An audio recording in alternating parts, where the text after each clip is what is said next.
పెహల్గావ్లో ఉగ్రవాద దాడులను నిరసించడానికి కాంగ్రెస్ బీఆర్ఎస్ పార్టీలకు మనసొప్పటం లేదని బీజేపీ జిల్లా అధ్యక్షుడు నాగం వర్షిత్ రెడ్డి అన్నారు. ఇంత దారుణం జరిగినా ఆ రెండు పార్టీల నాయకులు ఎందుకు స్పందించడం లేదని ప్రశ్నించారు.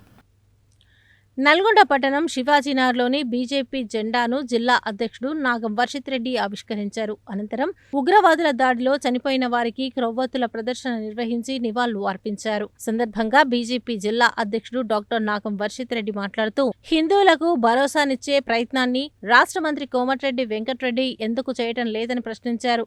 గడప లోపల కులం, గడప బయట హిందువులం అంటూ దేశంలోని హిందువులంతా ఒక్కటి కావాల్సిన సమయం ఆసన్నమైందని అన్నారు. దేశంలో తీవ్రవాదుల దాడులు ఎక్కువ జరగకుండా ఉండాలంటే హిందువులంతా ఏకమైతేనే సాధ్యం అవుతుందని అన్నారు. దేశంలో ఎక్కడ తీవ్రవాద దాడులు జరిగినా వాటి మూలాలు గతంలో నల్గొండలో ఉండేవనే విషయాన్ని ప్రజలు గుర్తుంచుకోవాలన్నారు. కాశ్మీర్లో తీవ్రవాదులు ఆర్మీ క్యాంపులను గాని, బేస్ క్యాంపులను గాని టార్గెట్ చేయటం లేదని, కేవలం టూరిస్టులను మాత్రమే టార్గెట్ చేస్తున్నారని, టూరిస్టులను టార్గెట్ చేస్తే కాశ్మీర్ అభివృద్ధి ఆగిపోతుందని, కాశ్మీర్ అభివృద్ధి చెందితే తమకు అవకాశం ఉండదని టెర్రరిస్టులు భావిస్తున్నారని, అందుకే విచ్చలవిడిగా దాడులకు తెగబడుతున్నారని అన్నారు. దేశ ప్రజల మధ్య చిచ్చు పెట్టాలనే దుర్మార్గమైన ఆలోచనతో చేస్తున్న దాడులను యావత్ దేశం ముక్తకంఠంతో ఖండిస్తుందని అన్నారు. నల్గొండ పట్టణంలో హిందువులంతా ఒక్కటయ్యారని, వచ్చే మున్సిపల్ ఎన్నికల్లో నల్గొండ చైర్మన్ పీఠంపై బీజేపీ వ్యక్తి ఉంటారని అన్నారు.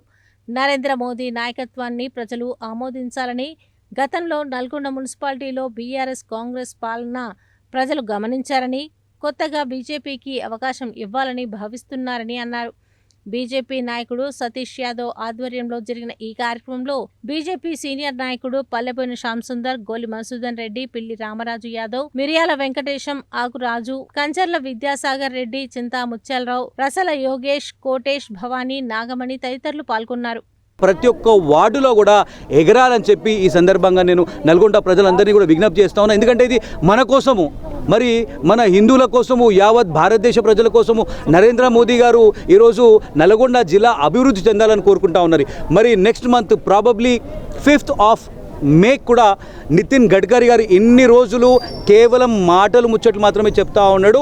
ఎవరైతే ఈ యొక్క స్థానిక మంత్రి వెంకటరెడ్డి ఉన్నాడో, మరి వెంకటరెడ్డి గారు మరి నితిన్ గడ్కరీ గారు నల్గొండకు వచ్చిన తర్వాత మీకు అర్థమవుతుంది మీరు చేసిన అభివృద్ధి ఏం లేదు, మరి అది కేంద్ర ప్రభుత్వం చేసినటువంటి అభివృద్ధి అని చెప్పి మరి చాలా తొందరలోనే బట్టబయలు కాబోతా ఉన్నది. నల్గొండ ప్రజలందరూ కూడా ఇది చూస్తారు. నితిన్ గడ్కరీ గారు మరి ఎన్నో ప్రాజెక్ట్స్ ఏవైతే ఉన్నాయో నల్గొండ జిల్లా మరి అభివృద్ధికి నరేంద్ర మోదీ గారి నాయకత్వంలో చేసినట్టు అభివృద్ధి పనులన్నీ కూడా ప్రారంభించడానికి మరి గౌరవ మరి కేంద్ర మంత్రివర్యులు నితిన్ గడ్కరీ గారు రాబోతా ఉన్నారని చెప్పి సందర్భంగా తెలియజేస్తారు. ఈరోజు అలాంటి భారతీయ జనతా పార్టీ ఈ దేశం కోసం, ఈ దేశ ప్రజలు బాగుండాలని చెప్పేసి ఓట్లు కాదు, సీట్లు కాదు, ఈ దేశం ముఖ్యమని చెప్పేసి నరేంద్ర మోడీ గారి నాయకత్వంలో ఈ భారతదేశంలో భారతీయ జనతా పార్టీ ముందుకు పోతా ఉన్నది. మరి ఈరోజు ఇదే నల్లగొండలో ఏదైతే మొన్న జరిగినటువంటి ఉగ్రదాడిలో చనిపోయిన వాళ్లకు నివాళులు అర్పించడానికి పెద్ద ఎత్తున మహిళలు వందలాదిగా తరలి వచ్చి భారతీయ జనతా పార్టీకి అండగా ఉంటామని చెప్పేసి శివాజీనగర్లో ఈ రోజు భారతీయ జనతా పార్టీ జెండాను ఎగరవేస్తామని చెప్పి తెలియజేస్తూ ఈ కార్యక్రమానికి నాతో పాటు జిల్లా అధ్యక్షులు నాగం వర్షిత్ రెడ్డి గారు, పట్టణ అధ్యక్షులు మిర్యాల వెంకటేశం గారు, సీనియర్ నాయకులు రాష్ట్ర కార్యవర్గ సభ్యులు శ్యాంసుందర్ అన్న గారికి, అదేవిధంగా ఈ కార్యక్రమాన్ని ముందుకు నడిపించినటువంటి మల్లబోయిన సతీష్ యాదవ్ గారికి, ఆగురాజు గారికి, ఇక్కడ ఉన్నటువంటి స్థానిక నాయకులకి, ముఖ్యంగా మహిళలందరికీ కూడా పేరు పేరున ధన్యవాదాలు తెలియజేస్తూ భారత్ మాతాకి 38వ వార్డులో మరి భారతీయ జనతా పార్టీ జిల్లా అధ్యక్షుడు నాగం వర్షిరెడ్డి గారు జెండా ఆవిష్కరించారు. ఈ జెండా హిందువులకు అండ. ఇవాళ దేశంలో ప్రతి హిందువు మీద ఉగ్రదాడి జరుగుతూ ఉంది.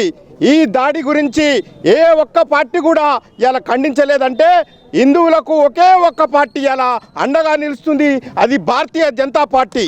మీరు ఈ దేశవ్యాప్తంగా ఉన్నటువంటి హిందువులకు మరి నరేంద్ర మోడీ నా కుటుంబం అని ముందుకెళ్తా ఉంటే కాశ్మీర్ని అభివృద్ధి చేసి మరి అక్కడ ఉన్న ముస్లింలందరికీ వాళ్ళకు పని కల్పిస్తే మరి అక్కడ కాశ్మీర్లో మీరు ఏ మతస్థులని అడిగి మరి కాల్చి చంపితే ఇలా ఒక్క పార్టీ కూడా ప్రశ్నించని దౌర్భాగ్యం ఈ దేశంలో దాపురించింది.